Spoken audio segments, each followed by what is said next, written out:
kumaha kiai lamun urang ngawirid pelet malaikat eta di urang ngambe ketika aya Al-Qur'anan seungit cek malaikat, ketika aya zikiran seungit cek malaikat, ketika aya tasbihan seungit, aya zikir-zikiran di awak urang makin ikhlas makin seungit, makin ikhlas makin seungit, malaikat apal moal saliru.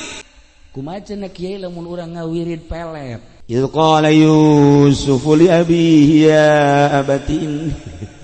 Pegawaian santri tolol santri. Lain ngaji amil ini ro'aitu. Nah, ieu nu ngambeanana jin. Cak jin teh bener Al-Qur'an cak malaikat tapi maksudna lain ka Allah ye. Rada bau. Quran mah Quran. Sebab Quran mah bisa pakai sihir, bisa pakai neluh Quran. Oh iya pakai pelet teluh keneh tadi sarua. Hindit malaikat. Nah, jin. Ini makanan gua cek jinnya.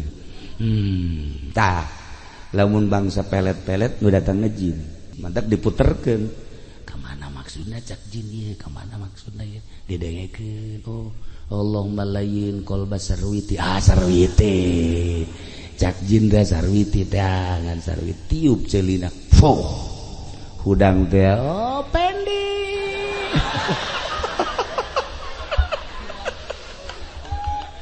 atuh da eta ulin jin eta